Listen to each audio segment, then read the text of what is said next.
Welcome to Psych Talk. I'm your host, Dr. Jessica Rabin, a licensed clinical psychologist. If you are a mental health professional, student in the social science field, or just interested in psychology and mental health, this podcast is for you. Although topics discussed on this podcast are similar to therapy, Psych Talk is not a replacement for therapy and is for educational and entertainment purposes only. So let's dive into today's episode. Hey everyone, welcome back to Psych Talk, and thank you so much for joining me for today's episode. Today I have a very special guest with me, Dr. Susan Peirce Thompson, who is a professor of brain and cognitive sciences, a New York Times best-selling author, and founder and CEO of Bright Line Eating. So Dr. Susan Peirce Thompson, thank you so much for being here today. Thank you so much, Jessica. It's great to be here. I am so excited for our conversation. I am so excited to get to know you more and everything you're doing. But to kick off our discussion, can you talk a little bit about your background? Because I know you have an interesting background and how it led you to where you are today. Yeah, good question. So I teach people how the brain blocks weight loss and how to lose weight and keep it off sustainably. And I got into this field kind of through a long circuitous route because my own weight was the struggle of my life. I wouldn't say I was a fat kid, but I wasn't bullied or teased for Hmm. being fat as a kid. But I weigh less now than I weighed when I was 11. Like I Okay. definitely developed a weight problem as a kid and started trying to lose weight as a kid as Hmm. well. And by the time I was entering high school, I was really quite concerned about my weight. But what happened the summer before I entered high school was I did my first drug. I did mushrooms and Oh, wow. I lost 7 pounds overnight, which is stupid, right? It was probably water weight, but I also had an amazing time, right? Psychedelics can be Yeah. incredible, like really intensely spiritual experiences. And at the time, the Nancy Reagan Just Say No campaign was happening, and they were showing these commercials of this is your brain on drugs, frying an egg in a hot skillet, right? And I had resolved never to do drugs, but my friends kind of convinced me to do mushrooms, and I did them, and I had this amazing experience, and I lost all this weight. And my little 14-year-old brain just flipped and said, oh, drugs aren't bad, they're good. And I ended up Okay. doing drugs for the next 6 years and Oh, wow. skewing towards stimulants that would keep my weight off me. So when Hmm. I discovered crystal meth, it was on. And that led to drug-induced psychosis and dropping out of high school. I quit meth, but just turned to cocaine and then learned how to freebase it and then started smoking crack. So I was 19 years old, crack addict, prostitute, high school dropout. Wow. And that was my resume for several months into I turned 20 and I had a moment of clarity in a crack house at the age of 20 years old with a blonde wig on my head. And I just knew I had to get out of there and change my life. And I happened by a fluke to get taken that night on a first date to a 12-step meeting for drug and alcohol rehabilitation. And Wow. I haven't had a drink or a drug in 31 years. Um, Congratulations. That's Thank you. awesome. Yeah, thank you, God. So grateful for that. But my addiction just jumped right back over to food. And before I knew it, I was living with chronic obesity and doing everything under the sun to lose that weight. Fit for Life, Hmm. Body for Life, the USANA Lean program, the Atkins program, the Pritikin program, the Zone diet, the Hmm. South Beach diet, Weight Watchers again, Weight Watchers again, Overeaters Anonymous meetings, like on and on and on. And years and years and years went by. My weight on average just kept going up. I could Hmm. not stop eating. And I knew at that point, Jessica, that I was a food addict. Like I knew that I was not just eating, I was using. I could Yeah. tell. It felt like being in the crack house when I would get my foods and hole up and binge at night. It really felt like I was using. But I didn't know what to abstain from with food Hmm. because, with drugs and alcohol, I mean, it wasn't easy. I went to a lot of meetings, I worked the 12 steps, but you can abstain from drugs. Yeah. You can't abstain from food. So Correct. I didn't know what to do. So ultimately, about 8 years later, now at this point, I'm a functioning food addict, right? There's functioning alcoholics. I was Hmm. a functional food addict. I was, writing a paper for college, eating a box of brown sugar, like literally just eating the whole Wow. box. And so I went to San Jose City College, did well there, transferred to UC Berkeley, did great there, discovered cognitive science. At this point, I was fascinated, like, what is up with my brain? Why does Hmm. my brain go so far off the rails with addiction? And so I majored in cognitive science. I got straight A's there, spoke at the graduation, and went off to get a PhD in brain and cognitive sciences. It was right at the end of my PhD program that I fell in with some people who were holding these meetings to lose weight. And they taught me to not eat sugar, not eat flour, and weigh and measure my food. And all my weight just fell right off. And the food obsession lifted. And I finally kind of knew what to abstain from. And yeah, and then I started helping other people do that. And then I started teaching a college course in the psychology of eating. I became a psychology professor. And ultimately, that's what turned into Bright Line Eating, long story short. Thank you so much for sharing all of that. And I know before we hit record, you were like, I have a little bit of a wild journey. I didn't know where we were going with that, but that was an accurate word to use. And I'm so glad that you had that moment of clarity. I think you said you were 20, because clearly you went on to be extremely successful, not only academically, but in your professions, multiple, as well. So I just appreciate you sharing all of that. Thank you. Yeah. And so you just mentioned Bright Line Eating. And as I said in the introduction, you founded Bright Line Eating and have at this point helped hundreds of thousands of individuals transform their relationship with food and probably more importantly, themselves. So can you talk about what Bright Line Eating is? What inspired you to create it? I can assume some things from the story you just shared, but anything you want to Yeah. talk about with regard to Bright Line Eating? Yeah, sure. I mean, I can tell you where it came from. I was busy helping people kind of on a volunteer basis, one at a time, to lose their weight, to recover from food addiction, teaching them to not eat sugar, not eat flour, weigh and measure their food. Um, but it was in the context of a program that was really doctrinaire. Hmm. It required, probably 20 to 30 hours a week of meetings and phone calls and, stuff. And it was also relatively judgmental and shaming and controlling, like stripping people of their autonomy and kind of forcing them to do things a certain way and then kind of gaslighting them if they would object, which Hmm. not so great. But, but Correct. but also, like I was in the program and, it's the sort of thing where if you're willing to drink the Kool-Aid, it can work really well, right? Yeah. And it was working for me. But it was problematic. And a lot of people wouldn't go, wouldn't want to go, didn't want any part of it. So, what happened was I was meditating in the morning. I had established a meditation practice at that point, and in my morning meditation, uh, the universe told me to write a book called Bright Line Eating and just gave me the name, gave me the whole thing, like write a book called Wow. Bright Line Eating. I had just been reading this book. Do you know Roy Baumeister's work? Mm-mm. Yeah, he's interesting. He's founded a whole bunch of subfields of psychology. He's probably published a couple thousand journal articles and like Wow. 40 books or something. Yeah, he's at I think Florida State. Maybe he might be emeritus by now. But anyway, he had just written another book called Willpower, Okay. and I had just read it.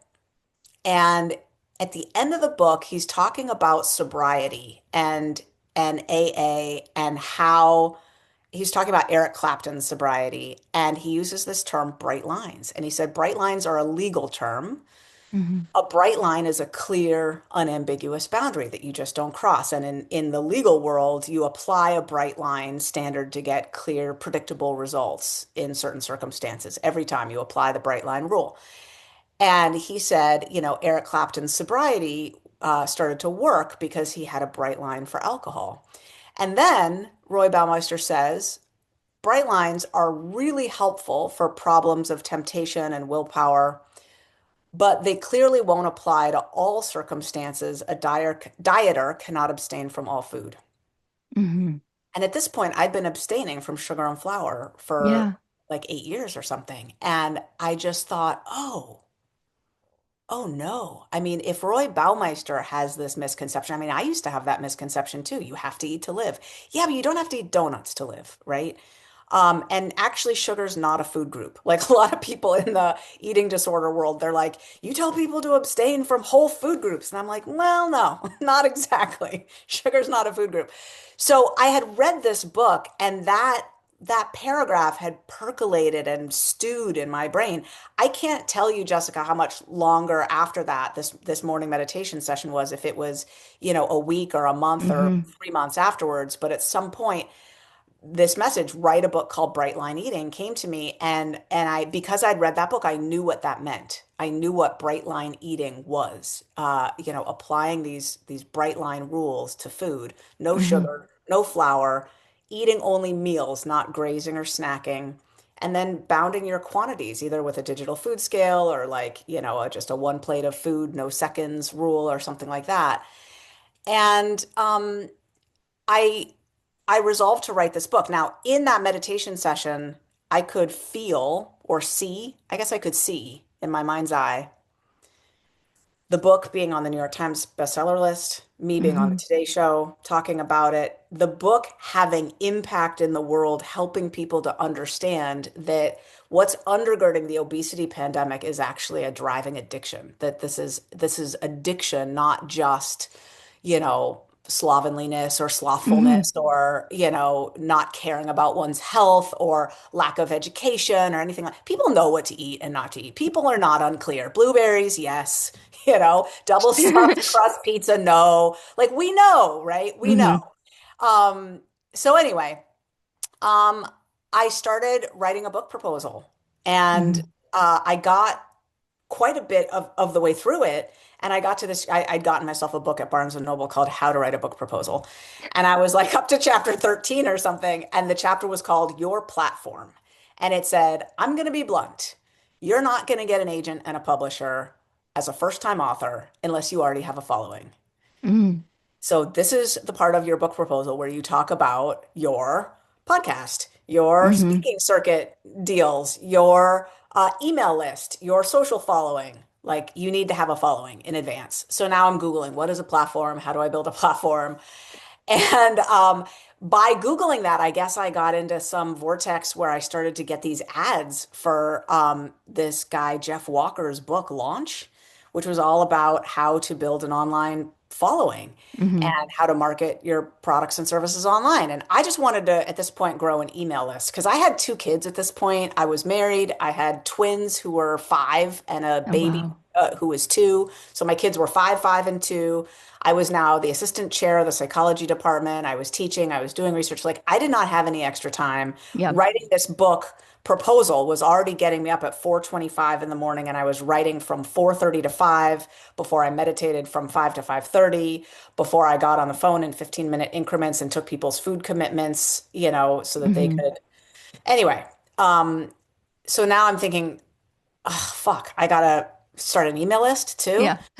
Um, so I did it. I set it all up. I wrote a free report called The Three Huge Mistakes That Almost Everybody Makes When They Try to Lose Weight. And I got it up on a website called happythinandfree.com. And I just started telling people about it. And people started to, the report was good. And it debunked a lot of uh false notions that people have about weight loss. And I just started sending out emails on the true actual psychology and neuroscience of sustained weight loss. I mean, I've been keeping my weight off now for 23 years. I Hmm. went from obese to slender, in 2003, and I've been slender ever since. And it's just not something people do. Like it's not that common. Even with GLP-1s, it's really hard to get all your excess weight off and keep it off for decades. It's not Absolutely. common. Um, and I'm gonna say something maybe irresponsible, a little braggy, but I think I might be the person in the world who's helped more people than anyone else on planet Earth to lose their excess weight Maintain. and keep it Yeah. off. Yeah. Um, and we do have published scientific studies, a bunch of them, showing that bright line eating is the most effective weight loss program in the world. Oh, wow.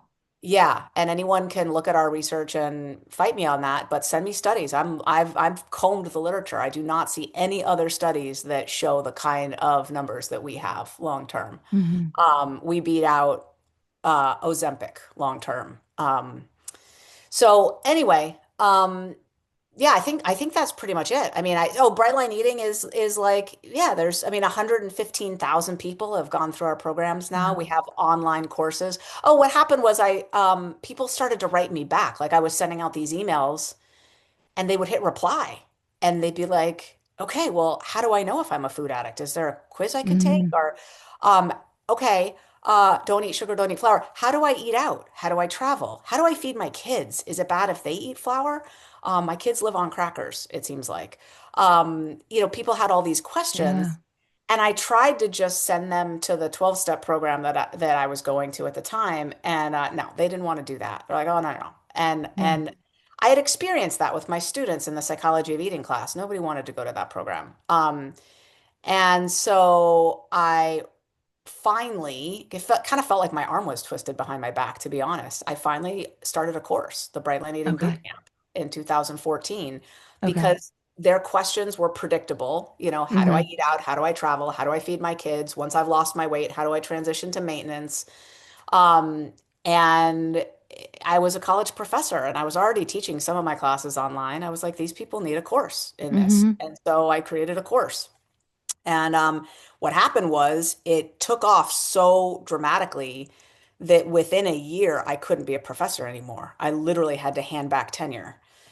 Wow. I got a 1 year unpaid leave of absence from the Board of Trustees. And then I applied for a second year, and they're like, no, you have a tenure line. You need to go Yeah. back and actually teach psychology classes. And I said, I can't. I've got 32 Yeah. employees now, 32 full-time employees. I Like, don't have I, time. I am dying over here. I am not coming back to teach a full suite of psychology classes. So I handed back tenure, yeah, in 2016 and Wow. just went all in with Bright Line Eating. My husband quit his career too. He was about to make partner as a no, he wasn't a financial analyst. What was he doing? Corporate valuation is what he was doing, figuring out the value of Hmm. businesses. And he left the firm. He was about to make partner, and he had to come over and make sure that I wouldn't make us bankrupt. He had to he had to Yeah. watch the books because suddenly we had 32 employees and I was not watching the books. You're like, I got them and I created this thing. You can handle the Totally, financial totally. aspect. Yeah. No, thank you so much for sharing all of that. And I mean, it sounded like I heard so many things in that, a culmination of, okay, I started this book and then I realized I need to create a platform. And so then I started emails and then people were responding. Like there was a lot of steps, it sounds like when you were first starting out with a book, it doesn't sound like, and you can correct me if I'm wrong, that you planned on creating this whole, No. yeah, I am the most reluctant entrepreneur in the world. Like I was kicking and screaming, not want to charge for any of it. I'm like, no, no, yeah, no, this is a spiritual service. I suffered with my food for so long. I'm a 12 stepper. Like I just want to give it yeah, away, give it away, give it away.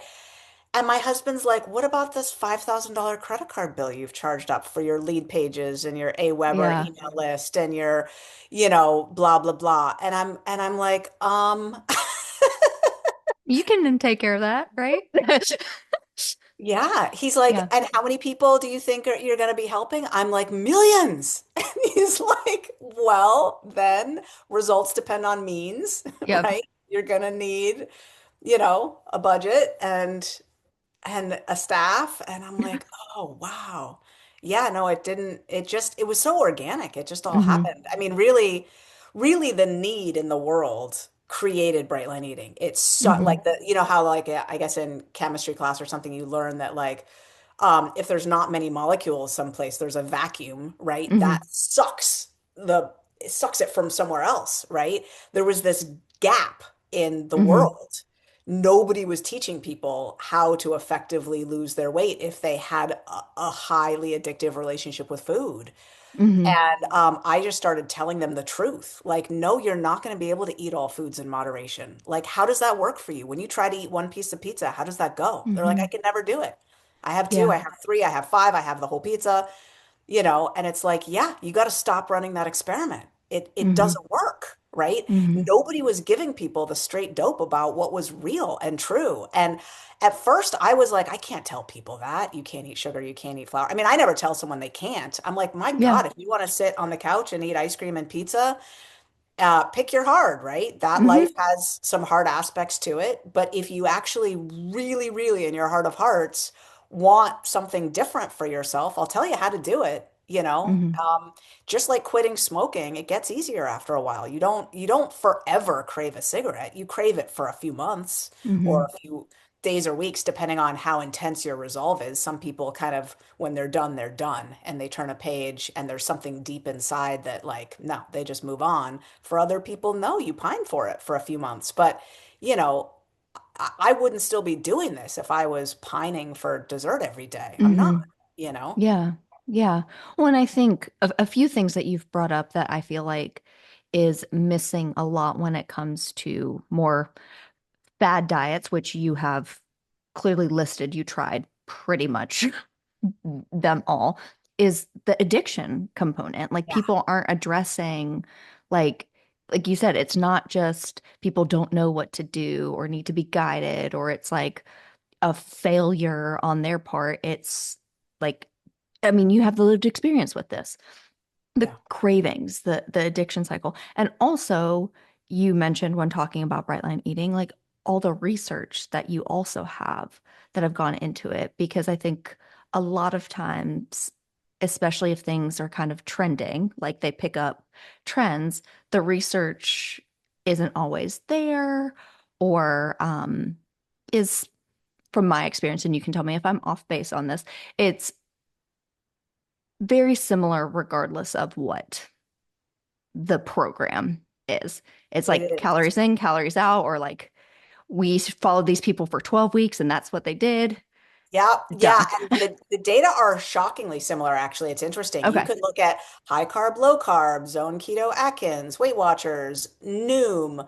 Um, yeah, it's shocking how consistent weight Okay. loss So results that was are not just my across. perspective. No, Okay. no.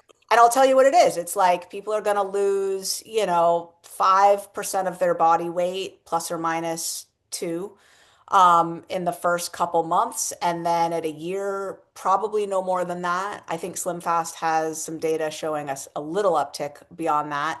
But then by 2 years, most of those pounds are regained, right? Hmm. So, Yeah. so people don't tend to publish 2 year results because Yeah. between 1 and 2 years, the weight's regained, right? Weight Watchers does have some 2 year results. They're meager, 3 to 4% weight Hmm. loss maintained, which is like, 3% is like you were 300 pounds, now you're 291 pounds. Like you're not bragging about those results. They're not what you were Yeah. hoping, you know? Yeah. Absolutely. Yeah. So we've talked about bright line eating. We've talked about the fact you're a professor. I also mentioned you're a New York Times bestselling author, and your fifth book, not just one, not just two, not just three, your fifth book, Maintain the Three Identity Shifts That Turn Temporary Weight Loss into Lasting Freedom, is coming out April 21st, 2026. So, can you tell us a little bit about your book? Oh, there it is. The And boxes just arrived yesterday on my doorstep. perfect I have timing. four author boxes. Yep. Boom. Um, Maintain. so yeah, tell us a little bit about your book, what Yeah. inspired you to write it, whatever you want to share about it. Yeah, I always knew that sort of the last book in my weight loss series would be on maintenance, right? Hmm. Maintenance is something we focus on very, very heavily in Bright Line Eating. Yeah. It's its own beast. It Hmm. really is. And people have this delusion about maintenance that it's not a thing, that the thing is to lose the weight. And then, And yeah. then they have these parts of them that are just like, oh, once the weight is off, then I'll be able to loosen up. Once the weight is off, I'll be able to eat those M&Ms. Once the weight is off. And it's almost like the rom-com version of marriage, that like marriage isn't a thing.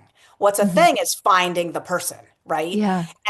And the struggle to find the person and the thwarted effort to find the person and the star-crossed lover thing of finding the person. But then you're in front of each other, you kiss, the credits roll, And now the assumption is you're just happily ever after because Mm-hmm. like marriage is just not a thing at all. And now you're just like, that's it. You kissed and now it's Yep. great, right? And it's the same delusion people have about weight loss that Mm-hmm. weight loss is the hard part. And then they're going to get down to some magical number and then they're going to be able to go back to eating what they want to eat when they want to eat it and they'll be able to keep that weight off. And it's like, okay, in what universe does that make any sense at all? Yeah. Go back to eating the way you used to eat, you are going to very soon weigh what you used to weigh. Yeah. Uh, Anyone realizes that that is true, but there's this block that people have to thinking of maintenance as a thing. So the first thing that I say is I do not see people succeeding in maintenance long term if they're not prepared to keep doing what they did to lose their weight Mm-hmm. long term, right? Yeah. Whatever that was, if it worked for you, keep doing it forever and ever. There should actually be very little difference between your weight loss plan and your maintenance plan. Okay. This is why, generally speaking, I do not recommend people go off GLP-1s. Like, think of them, people are thinking of them as a weight loss thing, and then they're just going to go off them. And I'm like, if you need the support with the food chatter and the food noise and the appetite to get that weight off, you're still going to need it to keep that weight off. You might be able to take your shots less often Mm-hmm. or lower the dose, especially if you've wired in some really good habits, but you're probably still going to need some GLP-1 support in maintenance. So that's where the book opens is on that's like the introduction to the book Yeah. is this myth that people have that maintenance isn't even a thing. And then over the years helping people get to maintenance, live in maintenance, I've learned that yeah, the like what to eat and all that is a part of maintenance, but deep down there's three fundamental identity shifts that need to happen to be someone who will actually tolerate living in maintenance long term. It's Okay. actually a little bit psychologically stressful to Mm-hmm. go from overweight to slender and then stay there. Um, Mm-hmm. and in ways that people aren't prepared for. And so that's really what the book is about, is who would you Okay. have to become to keep this weight off? Yeah. There's three deep shifts that have to happen. And yeah, that's the book essentially. Yeah. No, thank you for that. And I think even just hearing what you were saying highlights what we were just talking about a few moments ago with regard to the research on like the popular weight loss programs. They don't look at it a couple years after because I do think that's the mindset of many people. It's like, I'm going to go on this diet, lose this weight, and then just go back to old Yeah. behaviors. Or, and you can tell me if I'm wrong on this, but from my understanding, a lot of those programs don't really focus on the maintenance aspect Right. Or they have either. ridiculous notions of maintenance. Like now Okay. just go back to eating sensible meals. Like we used to see the Slim Fast commercials, right? Oh, Like a shake for breakfast, a shake for shake lunch, for and then a lunch. sensible Yeah. dinner. And then it's like, well, what do I do when I'm done drinking shakes or the weight's off? It's like, well, then just go back to eating real food, you know? And it's like, Yeah. well, if I could have done that before, I wouldn't have needed Slim Fast. Like I got no issues with Slim Fast, you know, keep doing a shake for breakfast, a shake for lunch, and a sensible dinner. If you know what a sensible dinner is, Hmm. like that, keep doing that then if that's what Hmm. works for you. I mean, I do have issues with that, obviously. Not so healthy, but yeah, but I mean better than what some people are doing. Hmm. God bless. Better than, Pop-Tart for breakfast, I guess, probably. Anyway, so yeah. Yeah. Yeah. Yeah. No, absolutely. And I think it also highlights something that you commented on earlier when talking about like the people in your program. I can't remember exactly um, what you said, but you basically made a comment about how you're not going to prescribe this to people that don't think they can do it long Or term. don't And that's what I don't heard. want to do it. Like Or don't I'm want not to in the do I'm it. not in the convincing business is like kind of Yeah. my point is like if you want to eat ice cream and pizza and sit on the couch, I get that.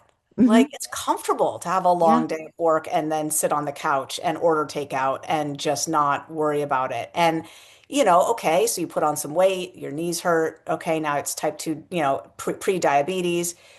It's like at those kinds of junctures, people have choices, Hmm. and not everybody is willing to do bright line eating, and I understand that. Hmm.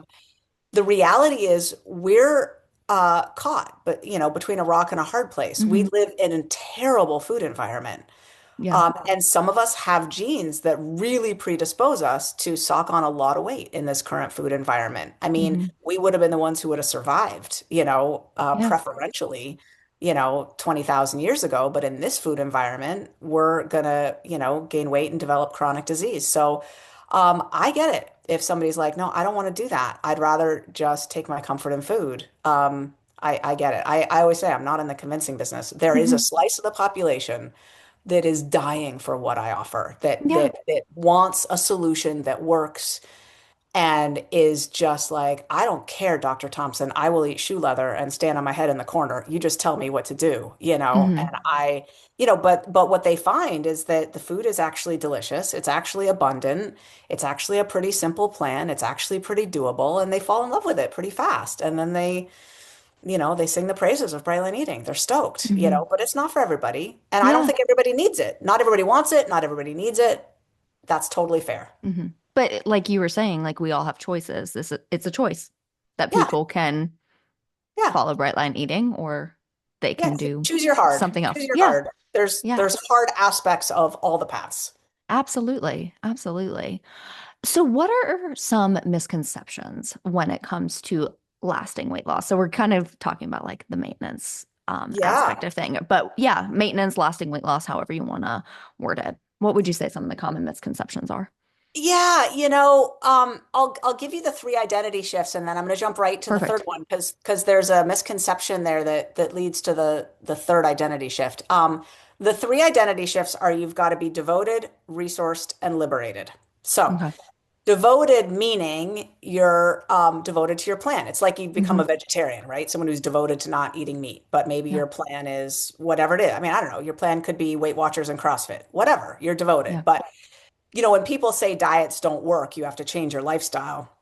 What they mean by that, I assume, is a short-term Term. Hmm. way of eating isn't going to work. You have to do something long-term, right? Yeah. And really, the book Maintain actually fleshes out what does that actually look like? What is the long-term psychological shift that's got to Yeah. happen here, right? It's actually identity level stuff. And the first part is being devoted. Now, what's hard about being devoted, this is a misconception. One misconception is that as long as you want it bad enough, any plan will work. Mm. And the reality is that not every plan will work for every brain. Yeah. If your level of addictive susceptibility is high enough, plans that incorporate eating all foods in moderation probably won't work because Mm.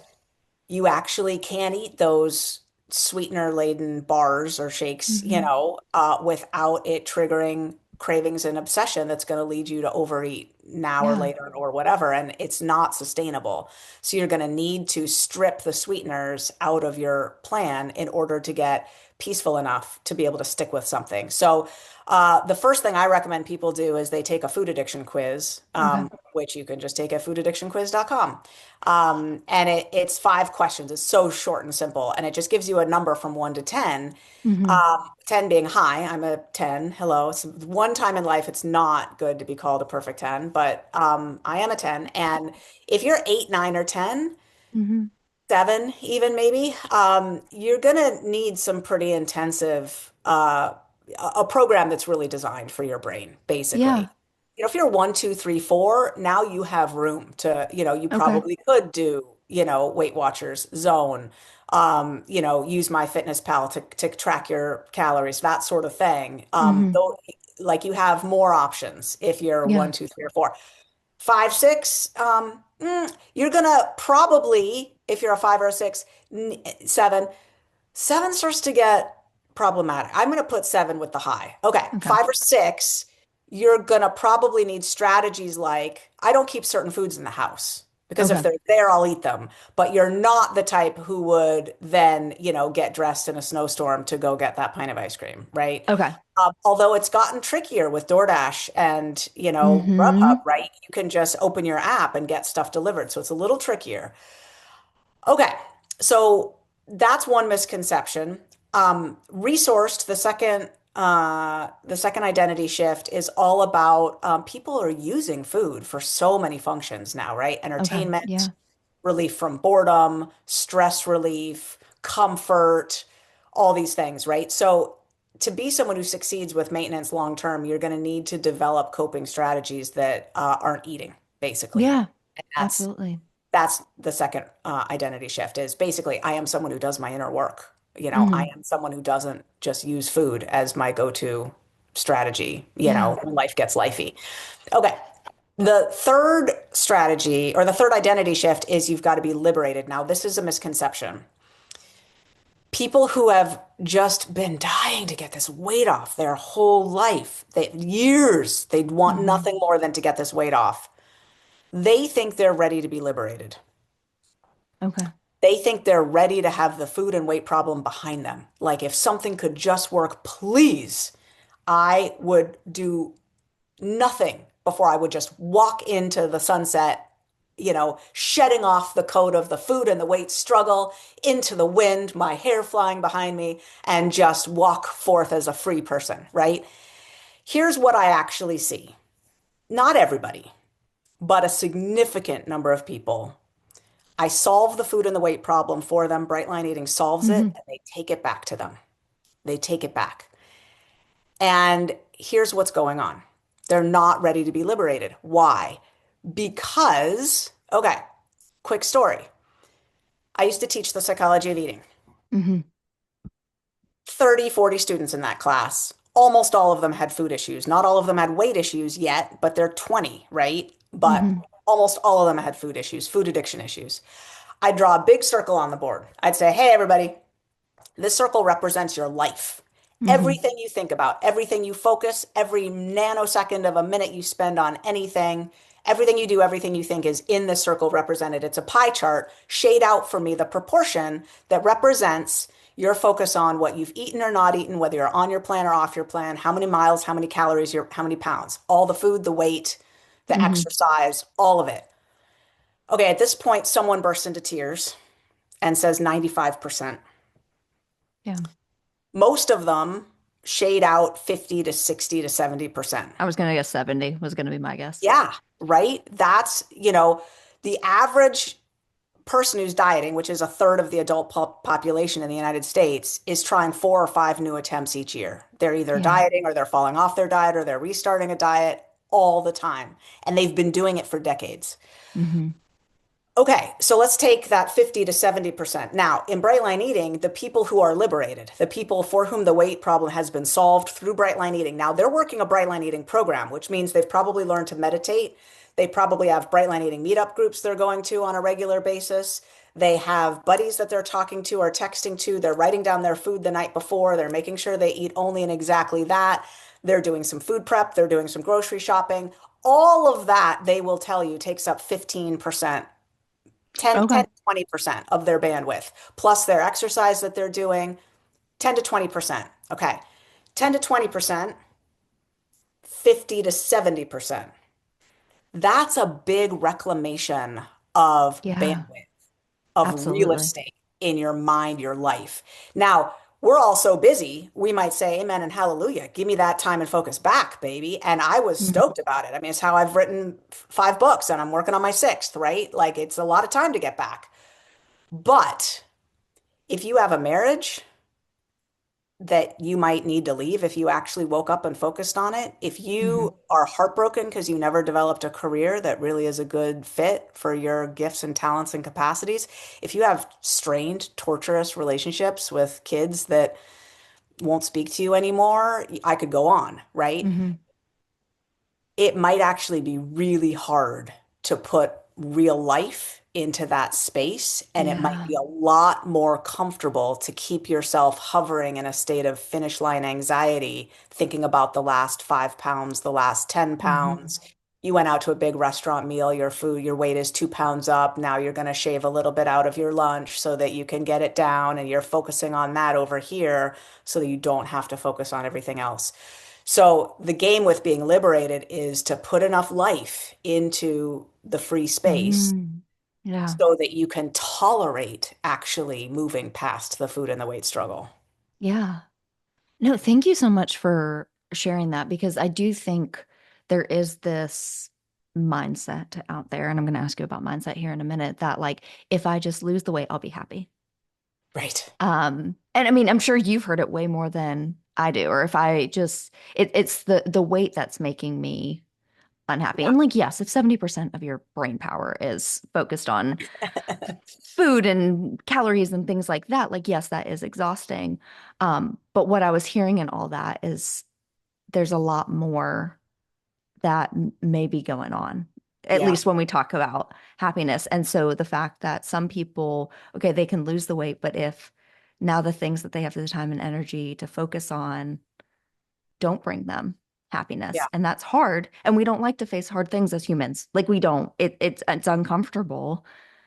They're going to resort to the thing that was hard but comfortable or made Yeah. them feel safe, secure, whatever it was. Like Yeah. you've mentioned a couple times throughout this, food for many people is comfort. Yeah. So I'm going to say, Jessica, that this one is both. Okay. So I lost my weight when I was 28. I'd been living with obesity for long enough to know that I really, really hated all that excess weight on my body. I Hmm. got the you have such a pretty face compliment Yeah. quite often. And when I lost my weight, it happened fast, and suddenly I was a size 4. Okay. I had never, even when I was snorting speed up my nose all the time, I had never been that thin. Okay.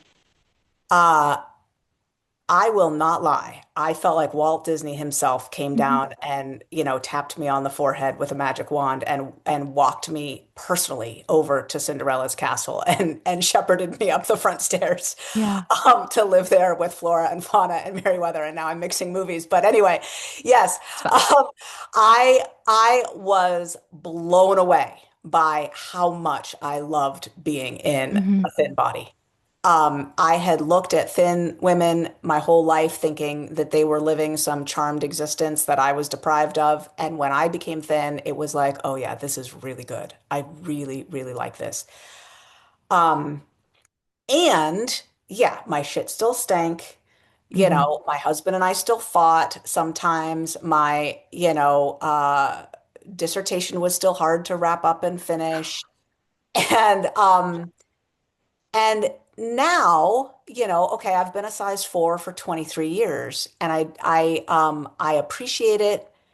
I don't think of it that much. Once in a while, I will remember to put it on my gratitude list because, it doesn't take, I remember what it was like living at class 1 obesity and not being able to tie my shoes. Hmm. It was terrible.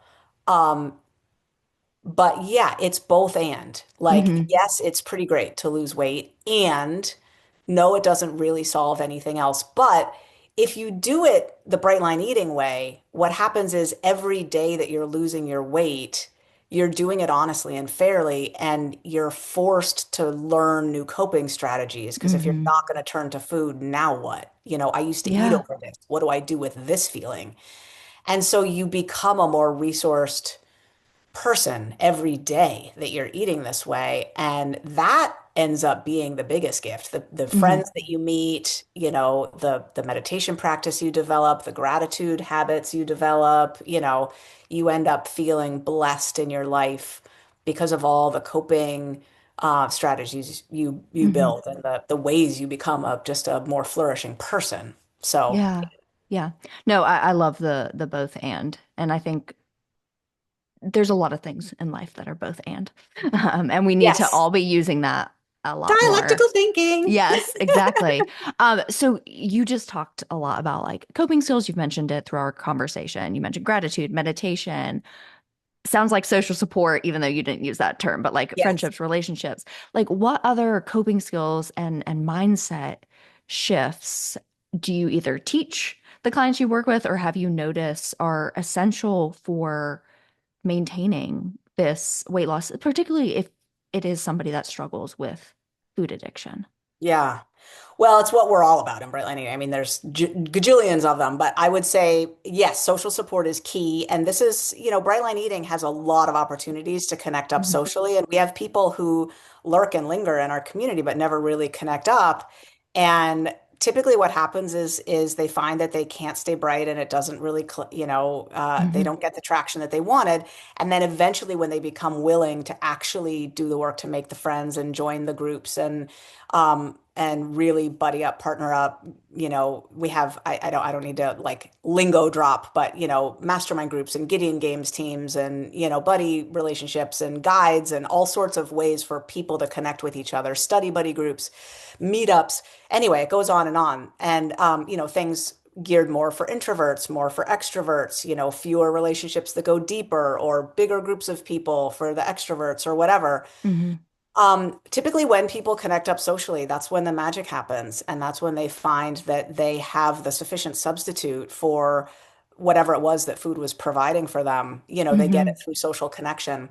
I would say another good tool is mantras. Like we talk a Okay. lot about the anatomy of a food thought.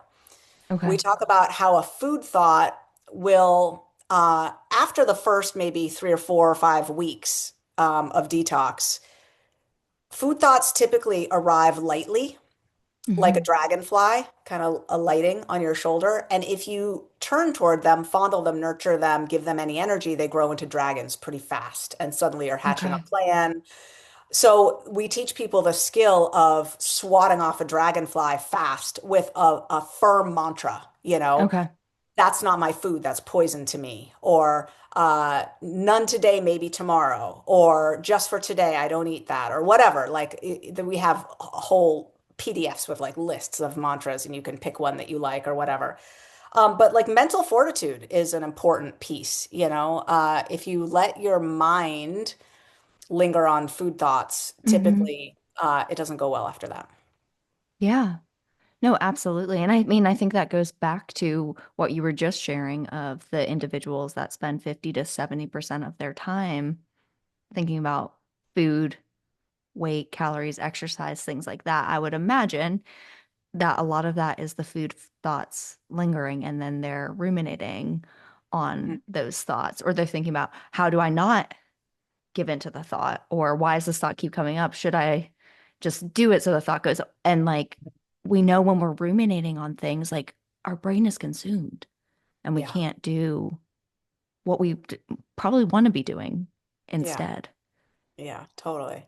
I My heart just sank as you said, maybe I should just do it so I could stop having the thought. I used to think that when I was Mm. gearing up for a binge, the thoughts kept coming and they felt like torture. Like I was literally Hmm. being tortured by these thoughts. And I would finally switch to I have to just do it so I can get to the other side of this. There's no Yeah. way to get relief from these thoughts other than to just have the binge and then be done with it and feel so sick that I can't think about food for a little while. Well, and then yeah, and the reason I said that is because I have heard that from a lot of people that do struggle with binge eating Yeah. specifically.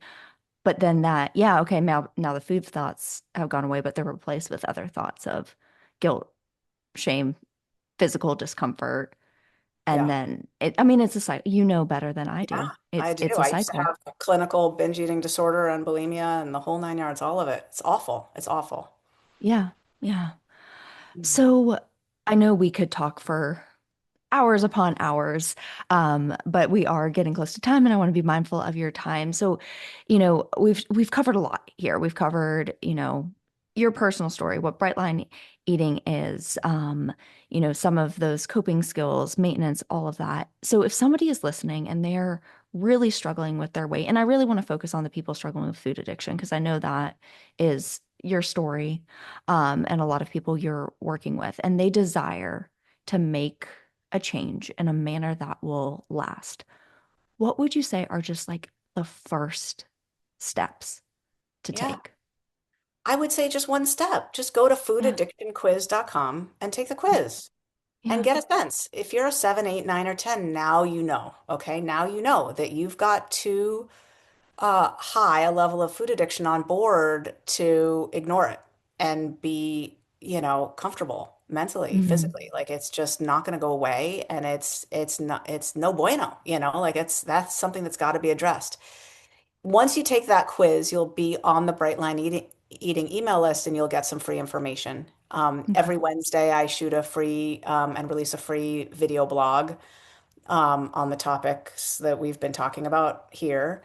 Um, and you can always unsubscribe just with a click of a button. So there's no obligation or anything like that. We don't ever sell your email address or anything like that. We're very careful with it. But I would say from there, you have a lot of options. You Mhm. could do, we have a 14-day challenge, you know, where you could just try bright line eating for 14 days and see how it feels, see if it starts to shift things.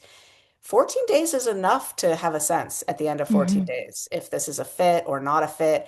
And what's nice about 14 days is it's such a short period of time. It's like really not a long commitment. You could try something for 14 days and then just go, oh, yeah, no, I don't want to do that. Yeah, exactly. No harm, no foul, right? And it's economical. It's just, yeah. So that's what I would say. Take the quiz, Yeah, foodaddictionquiz.com. I love that. Thank you so much.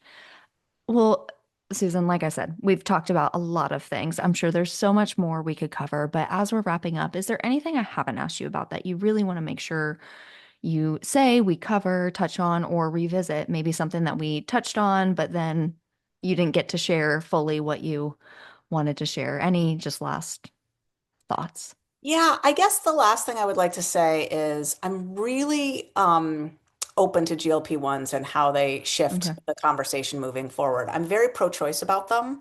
I know that not everybody's interested in them. I know that a Hmm. lot of people are. I know that a lot of people have tried them and gotten off. I mean, research Hmm. shows that 85% of people are off them within 2 years. Oh, Some wow. for some for cost. Some weren't satisfied with the results, some for side effects, some just thought they could do it without it. So, yeah, people are getting off for lots of different reasons. But I think a big reason that people are getting off is a lack of alignment in their expectations, right? I think Mm, by and large, the medications aren't a silver bullet for yeah. most people. For some people, they are actually, but for Hmm. most people, they're not. And they need to be worked in tandem with some kind of program in order to get the results you want. So I would say, there's a lot of new variations of GLP-1s that are in the pipeline. I really do think they are a game changer. I think they're as big as, antibiotics, really. It's an Hmm. amazing, or SSRIs, right? It's an amazing new class of medication that's been created.